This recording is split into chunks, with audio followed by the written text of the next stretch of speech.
musuhnya. Puji dan syukur marilah sama-sama kita rafa'kan kehadirat Allah Subhanahu wa Ta'ala yang telah mengaruniakan berbagai nikmat kepada kita, yang sekiranya kering lautan dan habis semua kekayaan, kita jadikan dakwah dan pen untuk mengira nikmat-nikmat Allah itu, niscaya tidak akan habis nikmat-nikmat Allah kita kira. Walaupun selepas itu kita tambah dengan 7 lautan sebanyak itu lagi. Firman Allah, wa in ta'uddu ni'matallahi la tuhsuha innallaha ghafurur rahim. Dan jika kamu menghitung-hitung nikmat Allah, niscaya kamu tak dapat menentukan jumlahnya. Sesungguhnya Allah benar-benar Maha Pengampun lagi Maha Penyayang. Surah An-Nahl ayat 18. Semoga dengan sentiasa memuji dan mensyukuri nikmat-nikmat Allah, Allah akan memelihara nikmat yang ada dan menambah lagi dengan jumlah berlipat ganda, memelihara kita dari siksa sebagaimana janjinya. Wa idz ta'adzana rabbukum la in syakartum la azidannakum wa la in kafartum inna 'adzabi lasyadid. Dan ingatlah juga tatkala Tuhan memaklumkan, sesungguhnya jika kamu bersyukur, pasti kami akan menambah nikmat kepadamu. Dan jika kamu mengingkari nikmatku, maka sesungguhnya azabku sangat pedih. Surah Ibrahim ayat 7. Ma yaf'alullahu bi'adzabikum in syakartum wa amantum wa kana Allahu syakiran 'alima. Mengapa Allah akan menyiksamu jika kamu bersyukur dan beriman? Dan Allah adalah Maha mensyukuri lagi Maha mengetahui. Surah An-Nisa ayat 147. Selanjutnya, salawat dan salam tidak perlu lupa kita jadikan kehadiran Rasulullah Muhammad Sallallahu Alaihi Wasallam yang telah membawa risalah Islam dan menguatkan kita dari kegelapan kepada cahaya yang terang benderang, membawa suruh dan benci kejayaan menuju keadaan hidup dunia akhirat. Doa dan harapan kita, semoga Allah menjadikan kita sebagai umat dan pengikutnya yang cinta akan sunnahnya, mengikut jejak dan tunjuk ajarnya, mendapat syafaatnya pada hari kiamat kelak. Amin. Allahumma amin. Tuan-tuan, puan-puan, adik kakak, rekan-rekan sekalian, kaum muslimin dan muslimat rahimakumullah. Nama saya Ahmad Rafiq Al-Faruq, umur saya 10 tahun. Saya menuntut di Ma'had Tahfiz Darul Hufaz, Lampung, Sumatera, Indonesia, yang disediakan oleh Ustaz Bersalah Abdul Muttalib. Saya bersama dengan rekan-rekan lain seramai kira-kira 200 orang kini sedang menghafaz Al-Quran. Saya sendiri sebagai pelajar baru, saya baru hafaz 5 juzuk. Di Ma'had Tahfiz kami selalu diingatkan agar sentiasa membaca Al-Quran, menghafaz Al-Quran, mempelajari isinya, memahami kandungannya, menguak rahasianya. Kami disuruh baca, dan terus baca, bawa, dan terus bawa, baca dan bawa kemana saja, baca pada bila-bila masa, duduk dengan Al-Quran, berdiri dengan Al-Quran, berjalan berteman Al-Quran, di tangan ada Al-Quran, di bibir ada Al-Quran, di hati tersimpan Al-Quran, Kemana pergi bawa Al-Quran, tiada hari tanpa Al-Quran. Al-Quran itu unik dan hebat. Hurufnya membentuk kalimat, kalimatnya menjadi ayat, ayatnya menjadi susunan surah, surahnya diberi nama, namanya menjadi sebuah cerita, cerita tentang kehidupan manusia dulu, kini, dan nanti. Ajarannya syarat dan padat, membentuk pribadi, membina saksiat, menjana masa depan dunia akhirat, menjadi umat yang cemerlang, terbilang, gemilang dan dijulang menuju ridha dan rahmat Allah sepanjang zaman. Siapa yang membacanya diberi pahala. Siapa yang berpegang padanya, pegangannya kokoh. Siapa yang berhukum dengan hukumnya, hukumnya benar dan adil. Siapa yang berkata dengan kata-katanya, kata-katanya benar. Siapa yang menjadikan petunjuk, petunjuknya lurus. Ia seperti kenangan dan kebahagiaan. Ia sumber segala berita dan inspirasi seluruh ilmu. Maka mulialah orang yang memuliakannya, dan hinalah orang yang menghinakan dan mencarinya. Itulah Al-Quran, kitab suci kita. Suci karena memang ia suci. Suci dari segala cacat dan celah. Suci dari campur tangan dan tokok tambah manusia. Suci dari segala muslihat musuh-musuhnya. Suci bukan disuci-sucikan. Terdiri dari 30 juzuk, 114 surah, 6.236 ayat, 604 muka surat, 77.439 kata, dan 340.740 huruf. Tak berubah kalau diubah, tak dapat diubah kalau zaman berubah-ubah. Siapa yang berubah pasti menerima pada. Tak dapat disusup oleh seayat, tak dapat disisip oleh sesuatu. Sejak ditentukan, seperti itulah keadaannya hingga hari ini dan sampai hari kiamat. Nabi SAW bersabda, Al-Usman radhiyallahu anhu qala, qala Rasulullah SAW, khairukum man ta'allama al-Qur'ana wa 'allamahu. Rawahu Bukhari.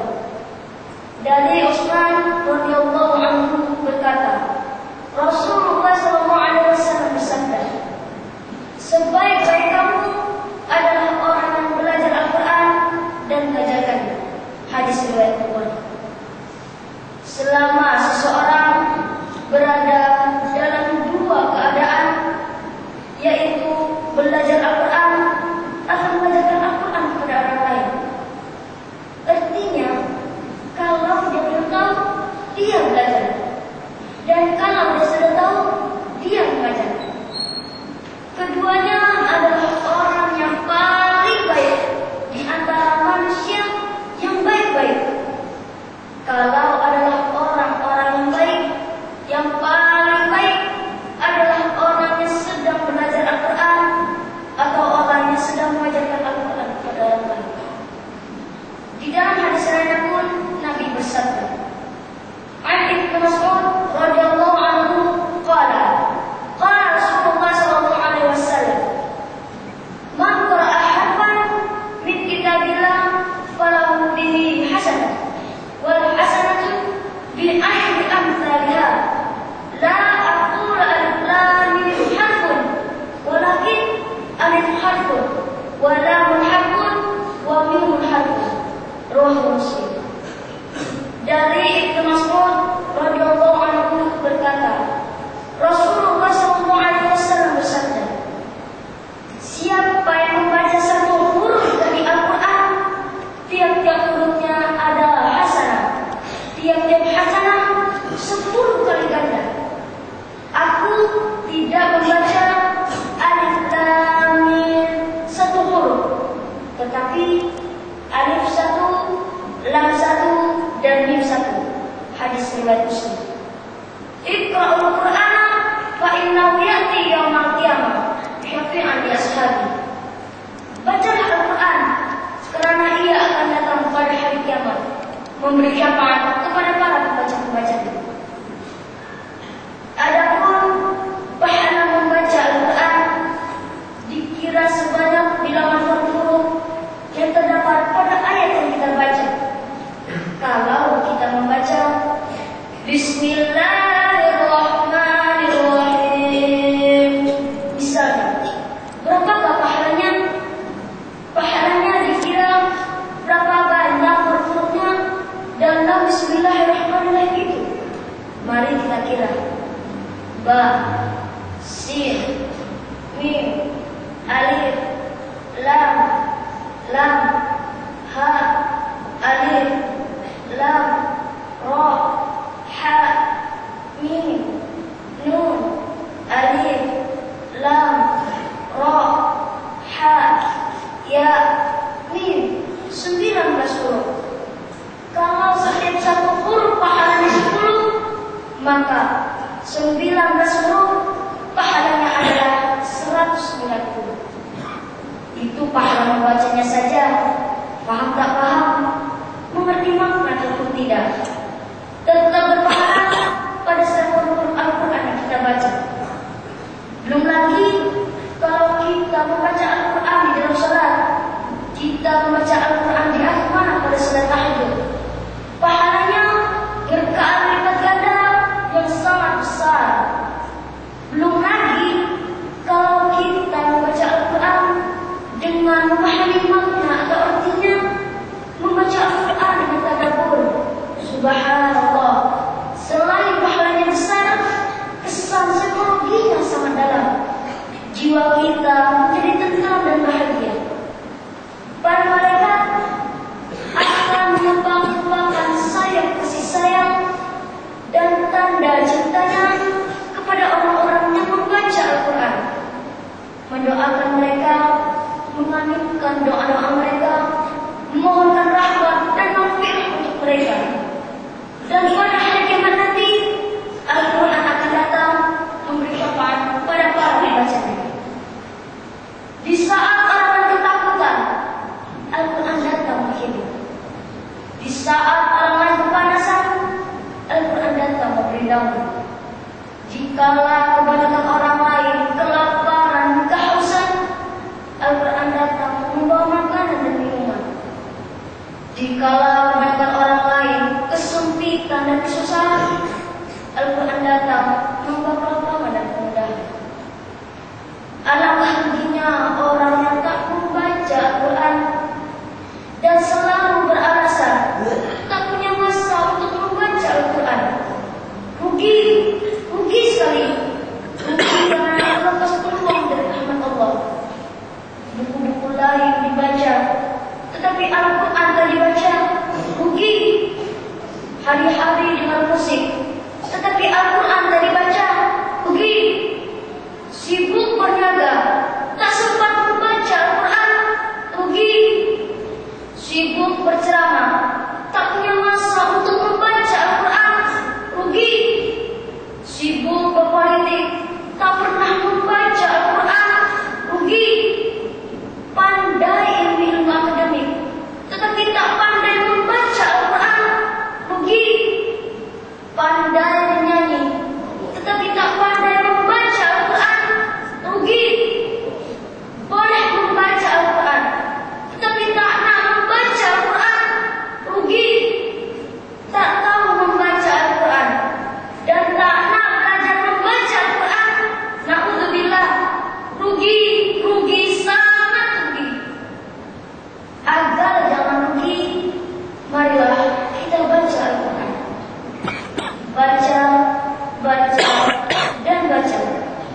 Di rumah kita baca Al-Quran, di masjid kita baca Al-Quran, di kedai kita baca Al-Quran, di pejabat kita baca Al-Quran, dalam perjalanan, naik kereta, naik motor, naik bus, naik kereta api, naik kapal terbang, kita baca Al-Quran. Agar hidup kita berkah, agar rumah tangga dan keluarga kita selamat, agar masyarakat dan negara kita terhindar dari bencana dan malapetaka. Mari baca Al-Quran. Tuan-tuan, puan-puan, saya, rekan-rekan sekalian, semua yang saya hormati, sekian saja yang dapat saya sampaikan, sekedar termampu oleh saya. Maklumlah, umur belum setahun jagung, darah belum setangkup pinang, ilmu belum setitis kulit bawang. Ampun maaf saya pohon kalau ada salah dan silap bahasa yang tidak pada tempatnya. Akhirnya saya merayu, kalaulah ada di antara orang tua saya, abang kakak yang sudi menerima seberapa ikhlas untuk mahar tahfiz Darul Humas Lampung, Sumatera, Indonesia, sangatlah saya alu-alukan. Berdermalah, kalau tak dapat sedikit, banyak pun tak apa.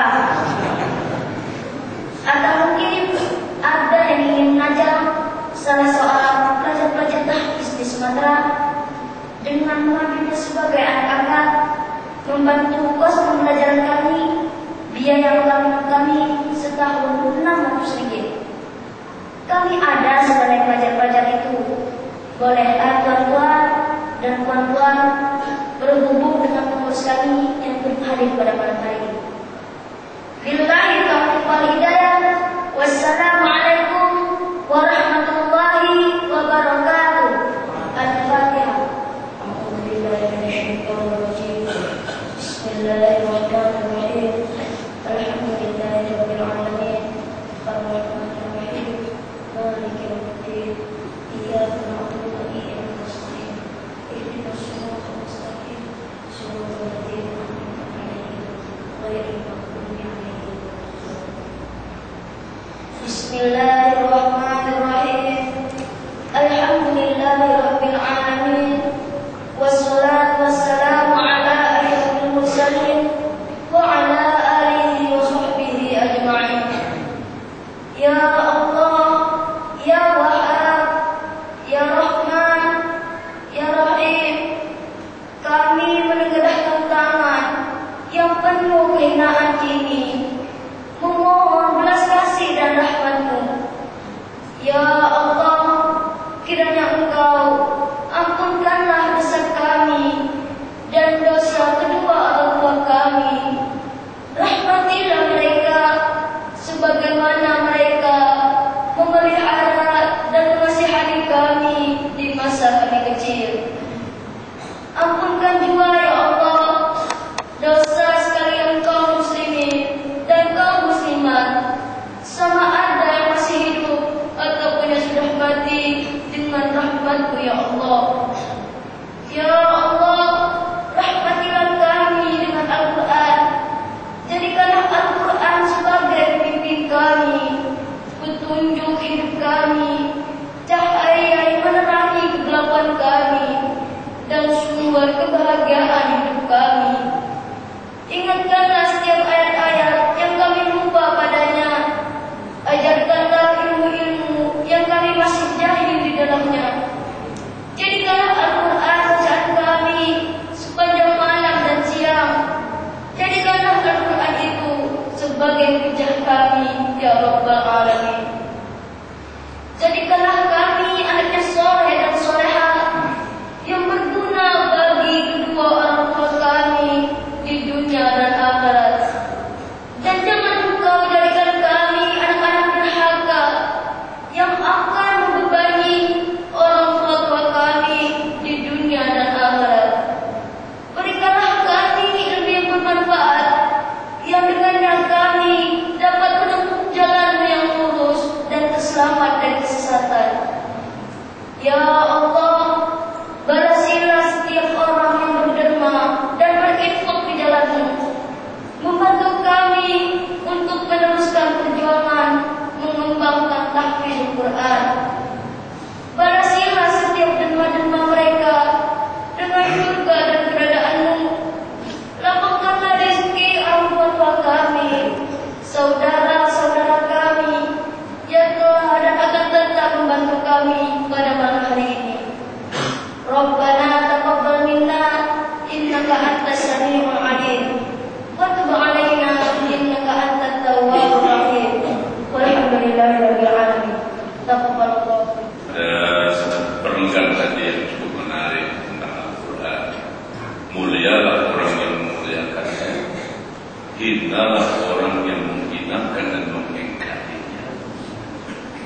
kemuliaan seseorang bergantung pada kemuliaan memuliakan Al-Quran. Ketika seorang memuliakan Al-Quran, dia akan memuliakan Allah. Ketika seseorang menghina mengingkari Al-Quran, dia akan dihinakan. Tegak dan bangun satu bangsa adalah ketika bangsa itu menjadikan Al-Quran sebagai negara. Kalau sebuah bangsa telah mengingkari kebenaran Al-Quran, maka runtuh dan hancur bangsa itu. Setakat itu ya.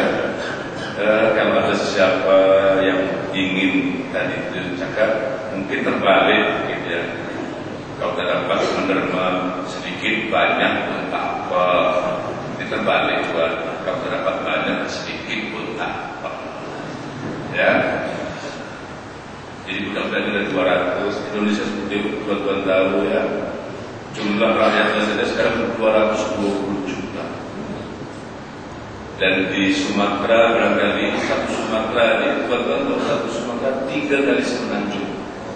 Sumatera saja 3 kali semenanjung luas. Kalau tuan mau pergi ke tempat saya ke Lampung, dari sini ke KL ke Melaka Dumai Pekanbaru, Padang Jambi, dan Palembang sampai Lampung. Sekejap saja, 3 hari 3 malam. Itu sekejap tuan-tuan. Kalau seminggu lagi lama. Kami di sana alhamdulillah, makna pemerintah kerajaan setempat tidak menghalang. Dia nak buat maaf sebesar mana, sebanyak mana, seramai mana, tak perlu ada tauliah, tak perlu minta kebenaran, buatlah.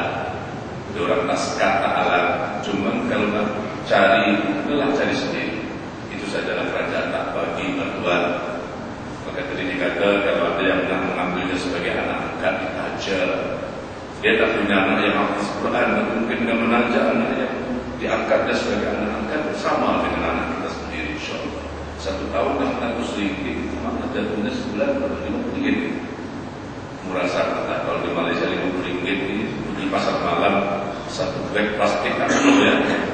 Di sana boleh tolong seorang budak yang sedang menghafaz Quran. Itu kalau ada yang miskin lebih duit tak pakai ya. Kalau ada tuan-tuan yang punya duit tak pakai, nah itulah tuan-tuan termakan ya. Kemudian terakhir tuan ada pesanan dari Ustaz Dr. Badrul Amin. Salam untuk tuan-tuan sekalian. Tuan kenal Ustaz Dr. Badrul Amin menyampaikan salam untuk tuan-tuan. Assalamualaikum warahmatullahi wabarakatuh. Kemudian dia ada satu keluaran barang-barang dia, ada kismis, ada Habbatus Sauda, kopi Habbatus Sauda. Itu saya sendiri pun mengamalkan kopi Habbatus Sauda. Kalau bangun malam minum itu insyaAllah memang cerdas ya, insyaAllah tangan ngantuk. Itu ada di buka gerai di luar masjid dengan niat untuk membantu perjuangan Ustaz Badrul Amin bagi meneruskan cita-cita menegakkan perjuangan kita. Jadi sambil menolong juga ya, menerima. Ada yang berhajar, silakan didapatkan di gerai di luar. Sekian dari saya, maaf